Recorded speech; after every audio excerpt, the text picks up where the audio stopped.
Hello guys, what's up? Magandang araw po ulit sa inyong lahat. Nandito po ulit tayo sa The Hague. Today po ay Friday, April 11. So pupunta po tayo dito sa ICC Court. Nandito po ang ating mga kababayan, nagtitipon-tipon para sa pagsuporta kay Pangulong Duterte dahil ngayong araw po ay eksaktong isang buwan na siya dito, nakadetain. So guys, tingnan po natin ang mga kaganapan, kung ano pong mga aktibidades ngayong araw, ngayong gabi. So abangan nyo guys. Right. Ayan po guys yung ating mga kababayan.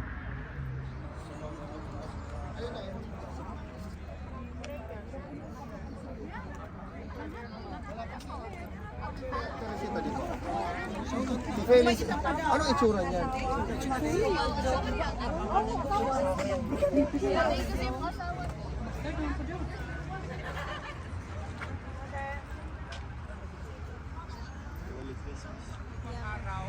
Alam ko na gusto natin mag-picture. Picture mo na. Pagkatapos ng picture, maybe 10-minute picture, wag magtulakan.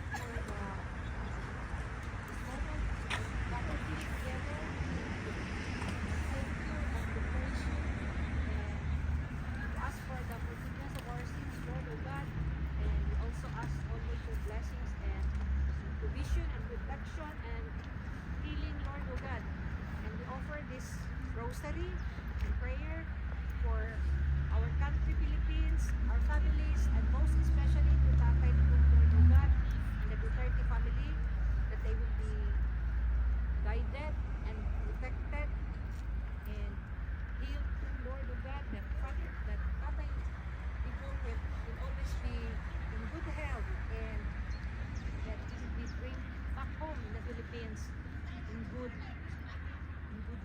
life. And also of us here, Lord of God. Hinihiling namin, Panginoon, na magkaroon po ng hustisya ang aming mahal na dating Pangulo at ang aming bansa.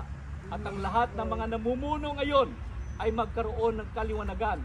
Magkaroon po sila, O Diyos, ng puso na magbago. Kung hindi man sila magbabago dahil punong-puno na sila ng kasamaan, dalangin po namin na ang inyo pong hustisya at judgment ay bababa po sa kanila upang maghahari ang kabutihan sa aming bansa. At kaming lahat na mga Pilipino nagmamahal sa aming mahal na dating Pangulo at nagmamahal po sa aming sariling bansa, wala po kaming ibang iniisip kundi ang nation building na naumpisahan na ni Tatay Digong, ang build more at ang pagkakaisa sa lahat ng mga Pilipino, pantay-pantay. Walang mahirap, walang mayaman, katulad po ng desire ng aming Tatay Digong at ganun din po ang aming pong mga desires. Yun po ang dahilan kung bakit mahal namin ang aming mahal na dating Pangulong Rodrigo Roa Duterte, sapagkat siya lang at sa kanya lang po namin nararamdaman sa lahat ng mga presidenteng dumaan sa buong Pilipinas. Sa kanya lang namin nararamdaman ang tunay na pamamahala, tunay na pagmamahal at tunay na pagbabago. Kaya O Diyos, kaming lahat bilang mga Pilipino, kami po'y nagkakaisa ngayon sa aming pong pananampalataya na walang bagay na mahirap at walang bagay na imposible sa inyo. Kami po'y kumakatok ngayon sa inyo pong trono, O Diyos, na bababa po ang inyong kapangyarihan at magkaroon po ng kasagutan ang lahat ng aming mga dalangin at mga pangangailangan sa gabi ito.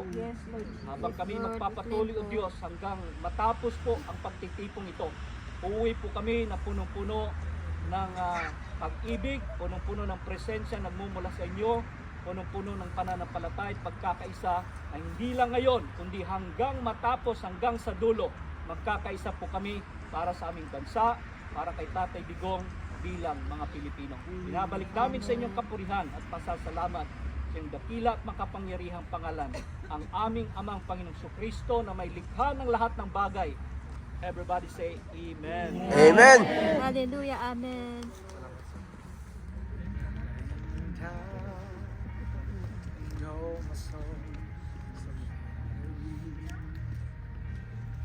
Troubles come and my heart's burdened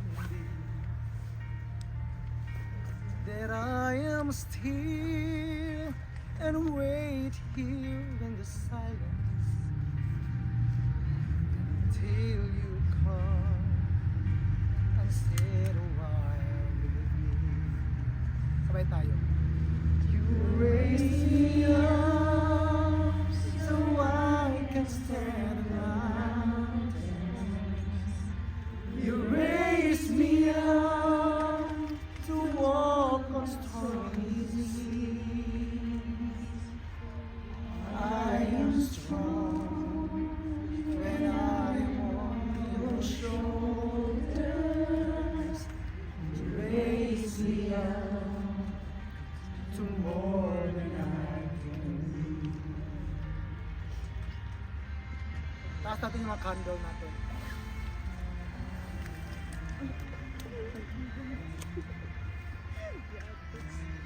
Dinig nyo? Yes. Tapos magbuha ka po ha. Pasok mo. Sabay na tayo.